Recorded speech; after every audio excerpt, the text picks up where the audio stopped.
adalah fight tadi antara Face Clan bersama dengan Axis Red Ones dan juga NFT bersama dengan pemain-pemain dari tim Secret, di mana sebenarnya Drone sempat mendapatkan satu knock dengan AKM-nya. Betul, itu sebuah pergerakan bagus juga, tapi sangat disayangkan NFT lagi dan lagi harus kita bilang bahwa permainan mereka belum seperti NFT yang kita lihat di PMPL Indonesia. Ya.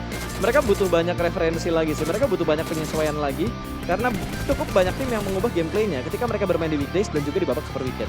Ya, itu dia yang perlu diperhatikan juga, dan ini adalah sebuah momen di mana Demru tadi Ini sih mendapatkan sebuah knock, ada sebuah ledakan juga. Ini momen di mana Lyzek bersama dengan pemain-pemain dari EVOS, dan ini dia Red Face dan juga Microboy. Microboy ya. Ya, cuma gua nggak tahu deh, yang nabrak ke pohon kanan itu si Lyzek atau yang nabrak itu si KF, karena 2 kali Evo setup buat nabrak ke pohon. Betul. Yang satu buat nabrak si Infinity, terus Uzi. gerak lagi maju buat checkpoint ke safe zone. Habis dikasih distraction sama pemain kedua yang nabrak ke pohon, baru 2 pemain lainnya itu nge-push dengan mobil bucin kalau kata Wolfie. Betul, itu Si dia Cowboy RB. sama Red Face. Iya. Ya. Cup RB-nya, dan itu adalah setup yang dilakukan siapapun playernya, tapi kita melihat ada setupnya yang sangat baik dilakukan oleh pemain-pemain EVOS, membuat Baonam United sulit mereka untuk fokus ke arah satu titik saja karena Betul. ternyata banyak angle yang harus di cover oleh Baonam United. Betul sekali, dan tentunya semua keseruan yang kita rasakan juga berkat support dari para partner kita. Yang pertama ada Realme yang baru saja belum lama ini mengeluarkan device terbaru mereka atau smartphone terbaru mereka, GT Master Edition, yang bisa meningkatkan pengalaman bermain PUBG Mobile kalian untuk lebih nyata, tangguh, dan menakjubkan. Bahkan kamera selfie-nya juga mantap. Betul sekali, dan pastinya maaf dari tadi digebrak-gebrak mulu. Iya. Jadi harus dipegangin. Ini nggak gua biar nggak jatuh lah. Weh, jangan begitu. Ya bisa ya. Iya, ya. Dan kita juga sangat berterima kasih sekali kepada Nimo TV sebagai Yeay. markasnya para gamer dan juga streamer terbaik. Terima kasih buat para streamer Nimo TV yang mengadakan nonton bareng dan selalu memberikan vibes positif tentunya untuk komunitas PUBG Mobile, untuk mengajarkan komunitas kita selalu mendukung Indo Pride tanpa menjatuhkan tim-tim lain. Betul sekali, dan pastinya kita juga sangat berterima kasih sekali kepada Esport Fight Club sebagai media partner di Betul. PMPL SEA Championship season yang keempat. Yes, kalau kalian nonton di channelnya Esport Fight Club, kalian bisa mendapatkan banyak hadiah dan tentunya informasi seputar esports. Betul sekali, dan kita juga sangat berterima kasih kepada WeTV sebagai penyedia hiburan Asia terbaik. Download dan tonton gratis sekarang. Juga di App Store dan juga di Play Store. Karena film-filmnya lengkap bisa menemani waktu senggang kalian kalau misalkan gak ada tontonan PMPL. Ya, betul sekali, dan kita juga nantinya akan melihat siapa yang akan menjadi MVP. Betul. Untuk di match yang terakhir yang tadi dimenangkan oleh EVOS Reborn, harusnya pemain dari EVOS yang mendapatkan gelar MVP. Harusnya sih iya. Dan ini dia Red Face dengan 2, 3, 4 elimination. 5 elimination, agak nyicil ya. Masih terus nambah ternyata ya. Betul, 700 damage, 25 menit 1 detik survival time-nya, 54 meter jarak eliminasi, dan 37,3% team contribution. Ya, itu dia dari seorang Red Face SS. Wis, ada SS-nya ya. SS-nya. Lo tau nggak kenapa ada SS-nya? Apa tuh? Ini antara nickname-nya udah diambil orang duluan. Atau emang ada hal-hal lain yang menjadi sponsor mereka? Ya, bisa saja. Kita belum tahu juga apa alasannya Red Face belakangnya ada SS-nya, dulu ada N-nya. Lah, kayak Microboy, kan ada Microboy, Microboy, Microboy 6 akhirnya sekarang. Iya, gara-gara diambil semua nickname-nya. Ya, dan ini dia dari match rankingnya. 11 elimination didapatkan oleh EVOS Reborn, 15 placement point. Lalu dari Geekfam Malaysia berada di hashtag yang kedua ternyata dengan 7 elimination, membalap Baonam yang tadi sebenarnya berada di hashtag 2. Betul. Tapi elimination tidak terlalu banyak, hanya 4 saja. Infinity berada di hashtag yang keempat dengan 3 elimination, tapi tim Secret Malaysia berada di posisi kelima dengan 9 elimination. Cukup banyak apa Betul. yang didapatkan oleh tim Secret Malaysia. RRQ bersama dengan Bigetron di hashtag 6 dan 7 dengan 5 serta 1 elimination. Betul, sementara NFT menjadi satu-satunya tim yang tidak mendapatkan poin eliminasi sama sekali kalau kita perhatikan dari match ranking atau match result di game yang terakhir. Nice try untuk 4 tim dari Indonesia. Terima kasih buat kalian yang sudah mensupport 4 tim Indonesia dengan sportif, tanpa lelah, dan apa ya, ya pokoknya dengan semangat tinggi, tanpa menjatuhkan tim lain, apalagi ngejelekin tim-tim dari negara sendiri. Ya, jangan sampai itu terjadi. Itu juga yang tidak ingin kita dengar dari komunitas PUBG Mobile Indonesia, karena kita ini terkenal dengan komunitas yang sangat besar sekali jumlahnya di dunia. Dan kita juga melihat ini dia dari elimination serta damage yang terjadi di match terakhir tadi. EVOS menjadi tim yang mendapatkan elimination paling banyak, tapi ternyata BN lah yang menjadi tim dengan damage paling banyak ke arah lawan-lawannya. Betul, dan EVOS 11 elimination seperti yang lo bilang paling banyak untuk eliminasinya. Tapi gue salut sih sama Secret. Bener-bener menggila banget mereka, walaupun proses mereka masuk ke dalam zona itu ya dibilang mudah nggak terlalu, dibilang sulit juga nggak terlalu. Tapi dengan 9 eliminasi yang mereka kumpulkan, ini masih ngebuat mereka tuh stabil di poin-poin yang mereka kumpulkan untuk hari ini. Ya karena memang tadi kita melihat juga tim Secret untuk masuk ke dalam circle-nya mereka dihadang oleh banyak tim, bahkan mereka juga menghadang tim-tim lain. Ada dari tim NFT juga yang tadi menjadi korban dari tim Secret, namun kita melihat juga dari tim Summary-nya. Ternyata EVOS yang menjadi tim terbaik di hari ini karena logonya keluar EVOS semuanya, dan ini juga mengulangi di hari kemarin. Betul. 2 hari berturut-turut EVOS menjadi tim terbaik di satu hari. Kita melihat EVOS dengan total elimnya ada 136, lalu total damage-nya 27.832, lalu average survival time-nya 20 menit 35 detik, dan juga dari vehicle use rate-nya 61,9%.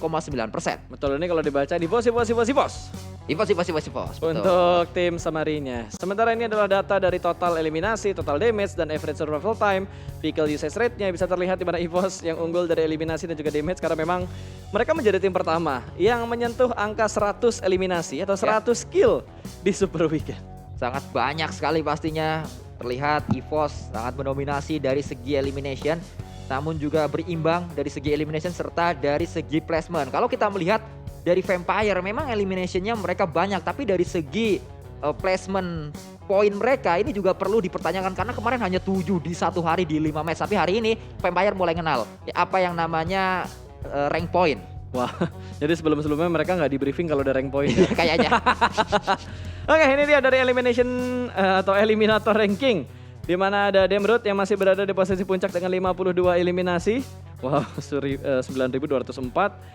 Terus dari Laser 46, Voke hanya terpaut 1 saja, 45 dia, Tony K 38, sementara damage yang diberikan ternyata dari Tony K lebih banyak daripada Laser. Wow, kita melihat juga berarti Laser lebih efisien ya dalam memberikan damage karena lawan-lawannya langsung dapat elimination. Ya, dan kita juga lihat ini dia dari hashtag yang kelima sampai ke 10, ada Swaps dari Vampire, ada Redface dari EVOS, lalu Vintores dari Face Clan, ada Luxi juga dari Bigetron Red Alliance, dan juga ada 2 dari Infinity yaitu Nuzi dan juga Logan. Berarti ada 3 pemain Indonesia ya tadi ya. Ada Laser, ada Redface, dan juga ada Zuxi yang ada di Eliminator Ranking. Sementara di bagian MVP Ranking, Laser kembali masuk di urutan ketiga dengan KDA-nya di 2,9 sama seperti Tony K. Tapi kalau dari MVP Ranking, Tony K lebih tinggi daripada Laser ya? Ya, karena MVP Ranking ini juga banyak faktor pastinya.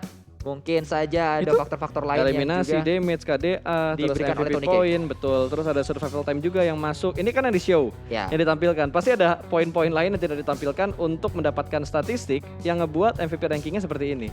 Betul, dari segi lembar yang kedua masuk mungkin semua. Kita melihat juga, wow sangat luar biasa.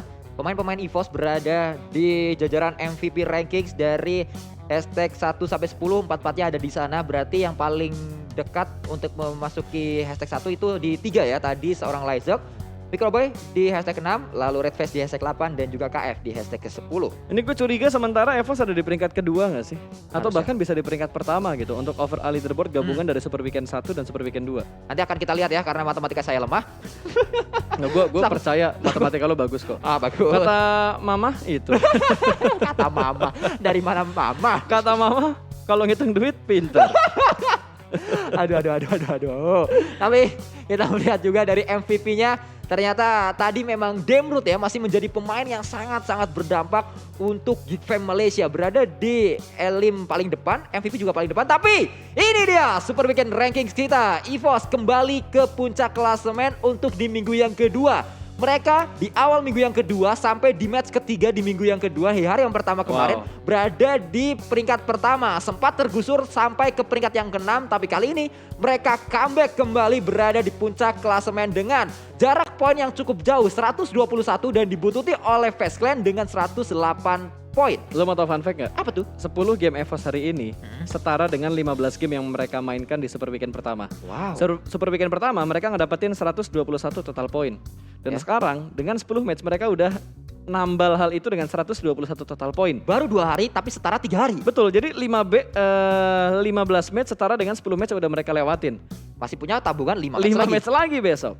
Dan kita harapkan 5 match besok masih konsisten untuk EVOS Reborn-nya. Namun kita juga berharap tidak hanya EVOS Reborn yang konsisten. Karena tadi RRQ juga berada di lembar yang pertama, Bigetron dan juga NFT masih berada di lembar yang kedua. Kita harapkan besok berada di lembar yang pertama semuanya. Dan ini dia overall rankingnya dari 2 Super Weekend yang sudah dimainkan. Berarti 3 hari Super Weekend yang pertama, 2 hari Super Weekend yang kedua. Dan EVOS berada di puncak klasemen sementara dengan 242 total poin. Kalau ini bertahan sampai di Super Weekend yang ketiga, di akhir hari Super Weekend yang ketiga, EVOS bisa saja langsung mendapatkan slot menuju ke PMGC. Mungkin akan menjadi satu tim pertama yang gak main di regional tapi main di PMGC.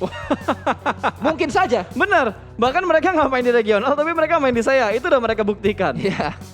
Dan kita harapkan tidak hanya EVOS yang masih memiliki kesempatan tersebut karena Bigetron tadi juga masih berada di lembar yang pertama. Tapi ini dia kabar baiknya, satu tim Indonesia kembali berada di jajaran top 16 yaitu RRQ yang mulai naik berada di posisi 15. Tapi NFT kita harapkan masih ada kesempatan NFT untuk mengejar setidaknya poin dari YG yaitu 76. Dan kita harapkan Genesis Dogma juga bisa kembali bermain di Super Weekend supaya bisa naik lagi dari 5 tim Indonesia berada di top 16 supaya bermain di Grand Final semuanya. Ya, tapi RRQ ya, dengan 10 game yang udah mereka mainin, berapa tadi total poinnya? 94 ya? 94 itu udah lebih bagus dibandingkan Eagle Esport.